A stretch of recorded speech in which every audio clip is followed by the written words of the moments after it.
Assalamualaikum warahmatullahi wabarakatuh. Perkenalkan, nama saya Sirana Hafia Sagita Maharani, NIM 1814400006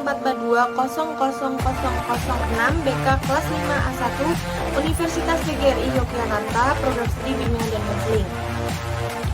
Maksud dan tujuan saya di sini yakni saya akan mempresentasikan hasil diskusi kelompok kami, yakni kelompok 3, yang membahas tentang klasifikasi media bimbingan dan konseling yang mencakup multimedia, media objek, dan media interaktif. Sebelum memulai presentasi kali ini, alangkah lebih baiknya untuk berdoa menurut agama dan kepercayaan masing-masing. Berdoa disilakan. Terima kasih. Klasifikasi media bimbingan dan konseling itu ada 9, yang dimana 6 diantaranya akan dibahas oleh kelompok lain, dan kelompok kami akan membahas tentang multimedia, media objek, dan media interaktifnya saja. Nah, saya di sini akan menjelaskan 3 poin tentang multimedia, yakni sejarahnya, pengertiannya, dan komponen dari multimedia. Yang pertama akan saya bahas yakni tentang sejarah dari multimedia. Sistem multimedia dimulai pada akhir 1980-an dengan diperkenalkannya HyperCard oleh Apple. Kemudian pada tahun 1987 terdapat pengumuman oleh IBM atau International Business Machine pada tahun 1989, kemudian mengenai perangkat lunak Audio-Visual Connection atau AFC dan video adapter TAC PS2. Kemudian pada tahun 1994 diperkirakan ada lebih dari 700 produk dan sistem multimedia di pasaran. Multimedia memungkinkan pemakai komputer untuk mendapatkan output dalam bentuk yang jauh lebih kaya daripada media tabel dan grafik konvensional. Di multimedia ini, pemakai dapat melihat gambar 3 dimensi, foto, video bergerak atau animasi, dan mendengar suara stereo, perekaman suara, ataupun alat musik. Kemudian slide selanjutnya ada pengertian dari multimedia. Multimedia secara umum adalah penggabungan berbagai informasi dengan menggunakan fasilitas dari komputer. Multimedia yang berasal dari kata multi atau yang artinya banyak atau lebih dari satu, kemudian media yang artinya adalah penyajian suatu tempat. Pengertian multimedia dari beberapa ahli, saya ambil 3. Yang pertama dari McCormick 1996. Multimedia secara umum merupakan kombinasi 3 elemen, yaitu suara, gambar, dan teks. Kemudian yang kedua dari Turban dan kawan-kawan tahun 2002. Multimedia adalah kombinasi dari paling sedikit 2 media input atau output dari data. Media ini dapat berupa audio, suara atau musik, animasi, video, teks, grafik, dan gambar. Kemudian yang ketiga ada Robin dan Linda tahun 2001. Multimedia merupakan alat yang dapat menciptakan prestasi yang dinamis dan interaktif yang mengkombinasikan teks grafik, animasi, audio, dan gambar video.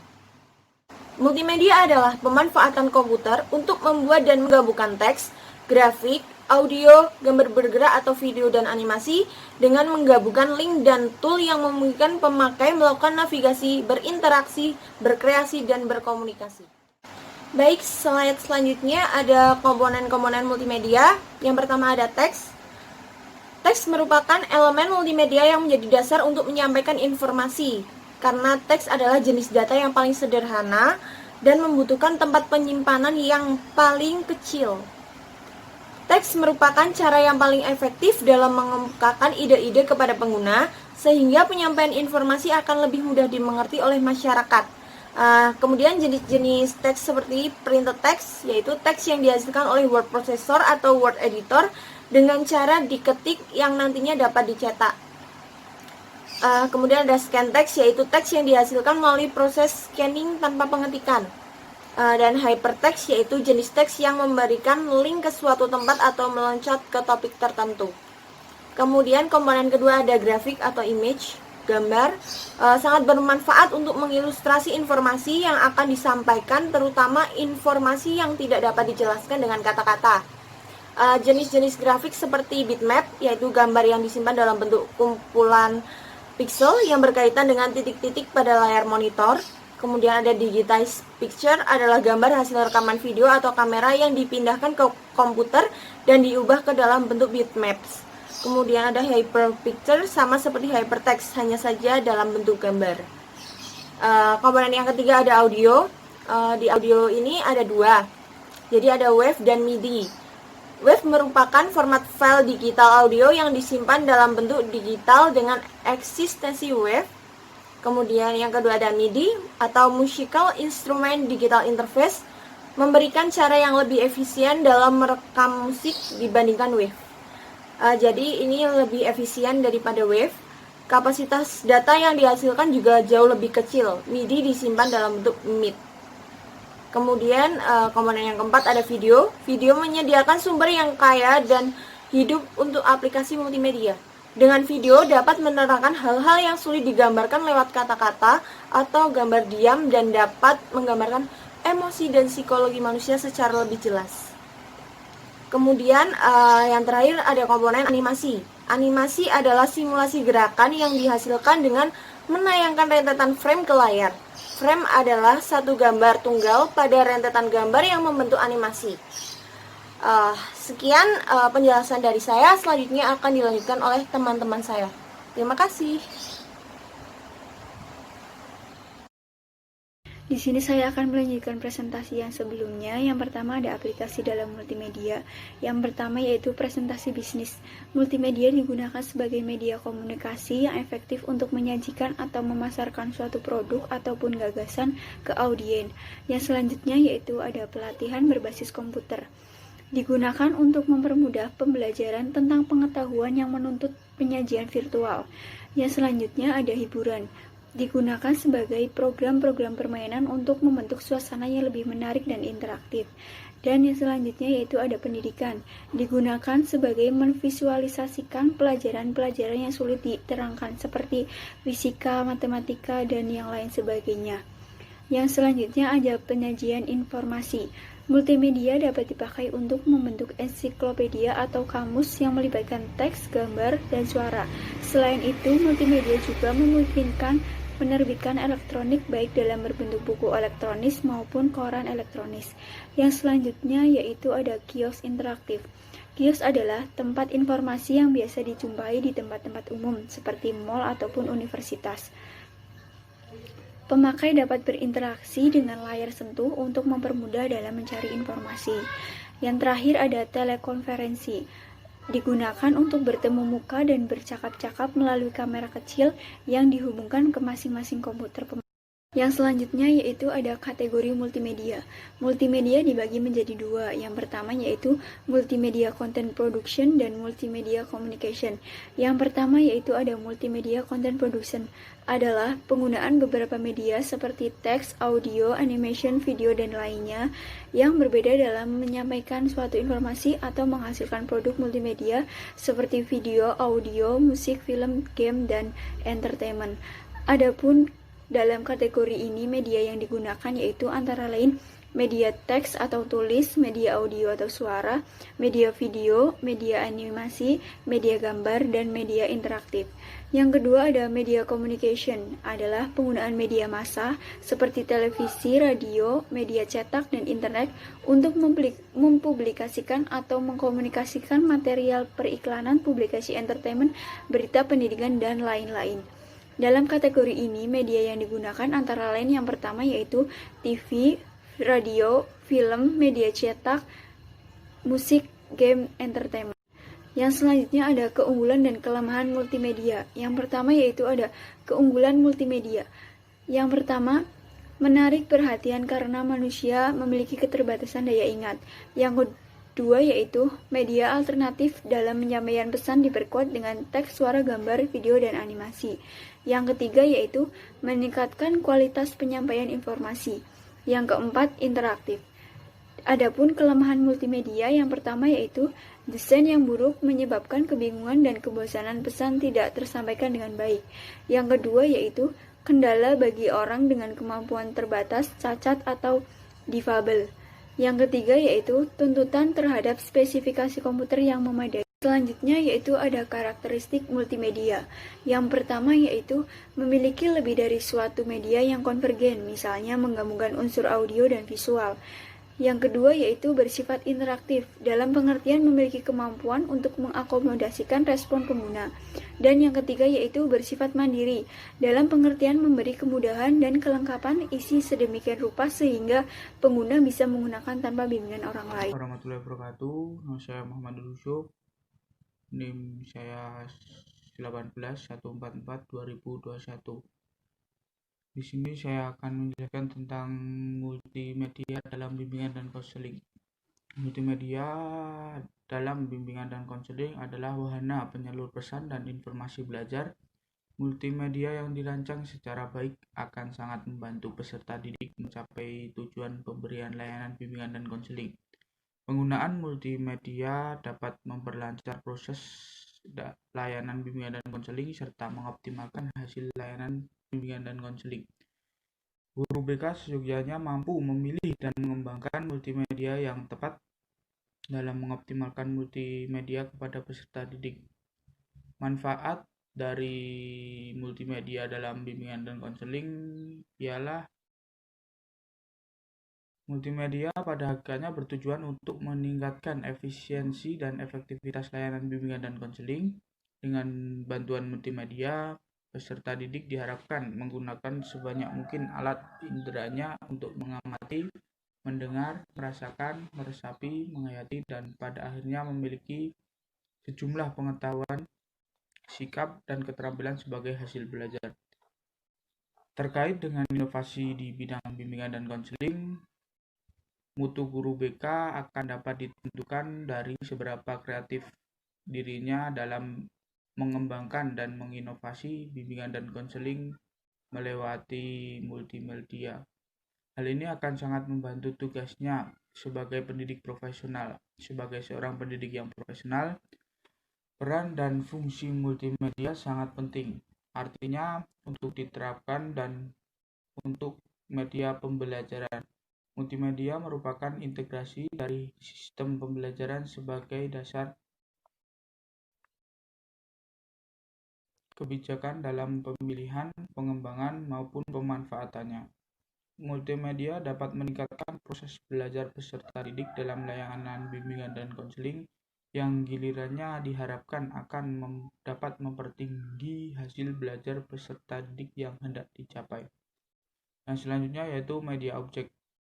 Pengertian dari media objek merupakan media tiga dimensi yang menyampaikan informasi tidak dalam bentuk penyajian, melainkan melalui ciri fisiknya sendiri, seperti ukuran, bentuk, berat, susunan, warna, fungsi, dan sebagainya. Media objek ini dapat membawa fitur-fitur menarik untuk sistem kenikmatan yang lebih baik. Berdasarkan penjelasan pada jenis-jenis media pembelajaran, bahwa Hasil dan Glasgow dalam Arsyad 2002 mengelompokkan media interaktif merupakan kelompok pilihan media teknologi mutakhir. Media teknologi mutakhir sendiri dibedakan menjadi dua, yaitu pertama media berbasis telekomunikasi, contohnya misalkan telekonferensi, kuliah jarak jauh, atau kuliah online. Media yang kedua yaitu media berbasis mikroprosesor, misalkan komputer assisted, intrusion, permainan komputer, sistem tutor intelijen, interaktif, fungsi, dan sebagainya. Media objek ini dapat dibagi menjadi dua kelompok, yaitu media objek sebenarnya dan media objek pengganti. Untuk media objek sebenarnya dibagi menjadi dua jenis, yaitu media objek alami dan media objek buatan. Media objek alami dapat dibagi lagi ke dalam dua jenis, yaitu objek alami yang hidup dan objek alami yang tidak hidup. Selanjutnya yaitu media objek buatan. Media kelompok kedua ini terdiri atas benda-benda tiruan yang dibuat untuk mengganti benda-benda yang sebenarnya. Objek-objek pengganti tersebut contohnya adalah replika, model, dan benda tiruan.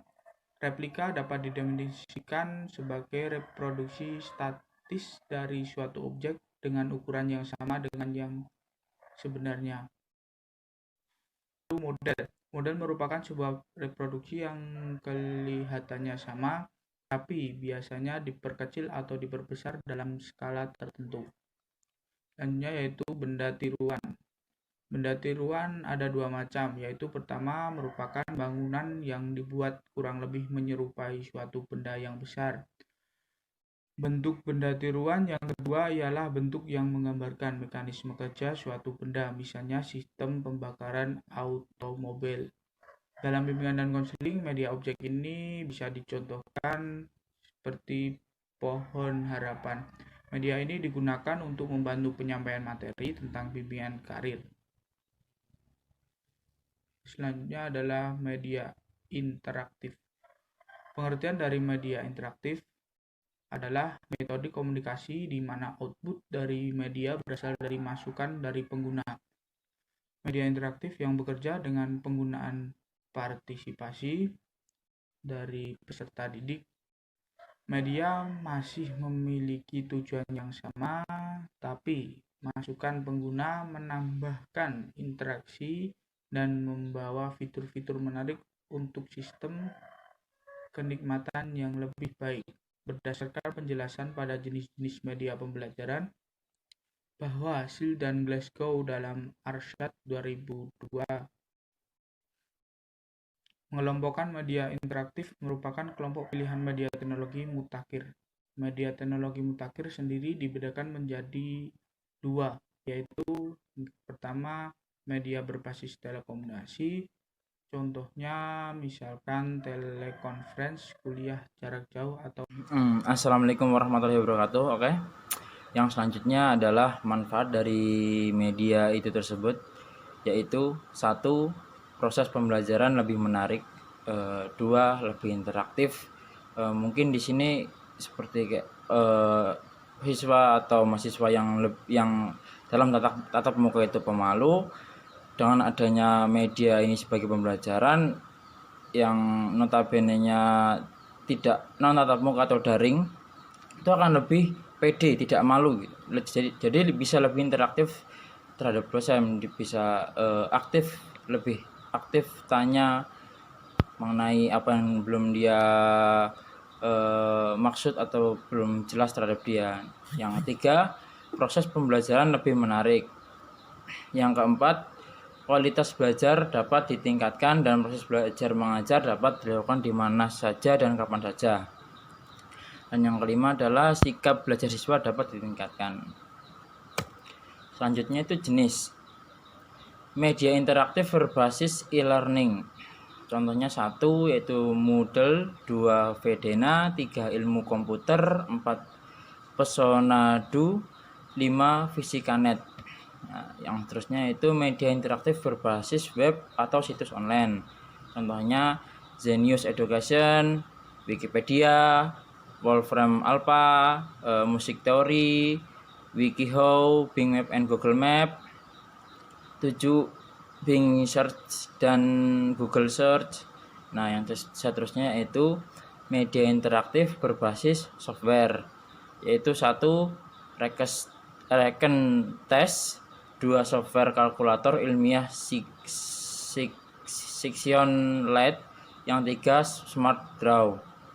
Ya, yang berikutnya itu pembelajaran interaktif berbasis aplikasi Android, yaitu 1 aplikasi kelas kita, aplikasi ruang guru, Kuiper, Star Chart.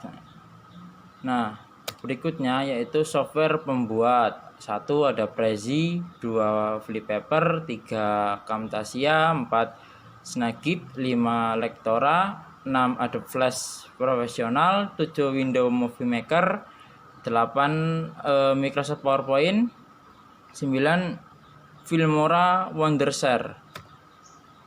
Nah, yang terakhir yaitu dalam bimbingan dan konseling, karakteristik terpenting kelompok media ini adalah bahwa siswa tidak hanya memperhatikan media atau objek saja, melainkan juga dituntut untuk berinteraksi selama mengikuti layanan bimbingan dan konseling. Sedikitnya ada 2 macam interaksi. Interaksi yang pertama ialah yang menunjukkan siswa berinteraksi dengan sebuah program, misalnya siswa diminta mengisi isian angket atau inventory pada program aplikasi tertentu dengan menggunakan komputer. Melalui interaksi ini, pada akhirnya siswa mampu memahami diri dan memecahkan masalahnya. Misalnya, program pemahaman minat, program pengembangan diri, program konseling interaktif, dan sebagainya. Nah, sekian dari presentasi dari kelompok kami. Apabila ada kesalahan, mohon maaf. Terima kasih.